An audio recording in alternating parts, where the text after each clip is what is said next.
దర్శనం, ఇది అరుణోదయ దర్శనం.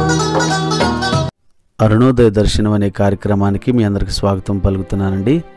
మన తండ్రి అయిన దేవుని నుండి, ప్రభువైన యేసుక్రీస్తు నుండి కృపా సమాధానములు మీకు తోడై ఉండునుగాక. ఆమేన్. ఈ శ్రేష్టమైన సమయంలో దేవుని వాగ్దానాన్ని జ్ఞాపకం చేసుకుందాం. యోహాను సువార్త 16వ అధ్యాయము 20వ వచనం. మీరు దుఃఖింతురు గాని మీ దుఃఖము సంతోషమగును. దేవుని వాక్యాన్ని వింటున్న దేవుని పిల్లలైన వారలారా, యేసుక్రీస్తు ప్రభువారు తన శిష్యులకు తెలియజేస్తున్న అద్భుతమైన వాగ్దానం, రేపు భవిష్యత్ కాలంలో జరగబోయే విషయాన్ని యేసుక్రీస్తు ప్రభువారు శిష్యులకు తెలియజేస్తున్నారు.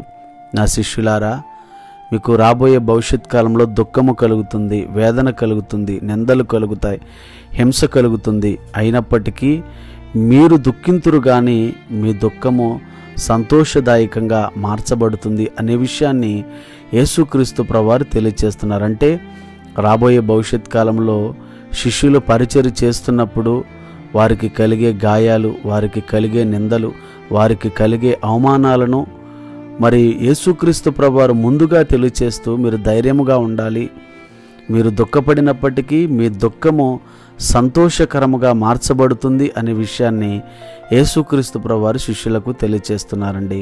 వాస్తవంగా ఆలోచన చేసినట్లయితే మన భారతదేశంలో పరిచర్య చేసిన గ్రహం స్టెయిన్స్ గారిని కూడా ఎక్కడో ఆస్ట్రేలియా నుండి భారతదేశానికి వచ్చి పరిచర్య చేస్తున్నప్పుడు మతోన్మాదులు కారులో ఉంటూ ఉండగా వారి పిల్లల్ని గ్రహం స్టెయిన్స్ గారిని సజీవ దహనం చేసినట్లుగా మనం చూస్తూ ఉన్నాం. ఇలా గ్రహం స్టెయిన్స్ గారనే కాదండి, ప్రపంచ దేశాలలో అంటే అనేక విదేశాలకు వెళ్ళి సేవ చేసిన ఆది అపోస్తులు అవ్వచ్చు, అలాగే మిషనరీస్ అవ్వచ్చు, చాలామంది దేవుని సేవ కొరకు హతసాక్షులైపోయినట్లుగా మనం చూస్తున్నాం. వాస్తవంగా ఆలోచన చేస్తే దేవుని సేవ చేస్తున్నప్పుడు ఇంత బాధ కలిగింది, ఇంత నింద కలిగింది, ఇంత అవమానం కలిగింది, ప్రాణాలు పోయాయి, హతసాక్షులైపోయారు.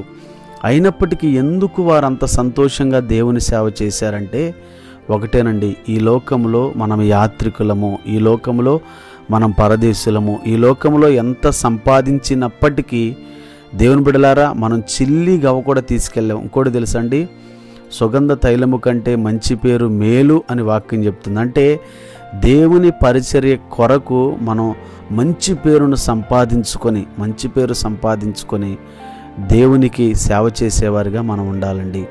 ఇప్పుడున్న పరిస్థితుల్లో కూడా దైవ సేవకులకి అనేకులకు మిషనరీ పరిచర్య చేస్తున్న వారు అనేకులు దేవుని బిడ్డలారా గాయాల పాలవుతున్నారు, జైళ్లకు వెళుతున్నారు, భయంకరమైన పరిస్థితిని వారు అనుభవిస్తూ ఉన్నారు. అయినప్పటికీ దేవుడు వారికి తోడుగా ఉన్నాడు అనే విషయాన్ని మనం మర్చిపోకూడదండి.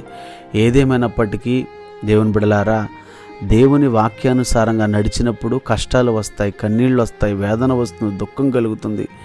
అయినప్పటికీ మనం దుఃఖపడినప్పటికీ ఆ దుఃఖము మనకు సంతోషమే, ఆ దుఃఖము మనకు ఆనందమే. ఆ దుఃఖానికి ప్రతిగా రెట్టింపు ఘనతను మన దేవుడిస్తాడనే సత్యాన్ని మర్చిపోక, కృంగిపోక, నా దుఃఖమును దేవుడు సంతోషంగా మార్చగలడనే విశ్వాసంతో ఈ విశ్వాసపు యాత్రలో మనం ముందుకెళ్ళగలిగితే ఖచ్చితంగా దేవుడు మన జీవితాన్ని దీవెనకరంగా మారుస్తాడు. అట్టి కృపను దేవుడు మీ అందరికి అనుగ్రహించునుగాక. ఆమేన్.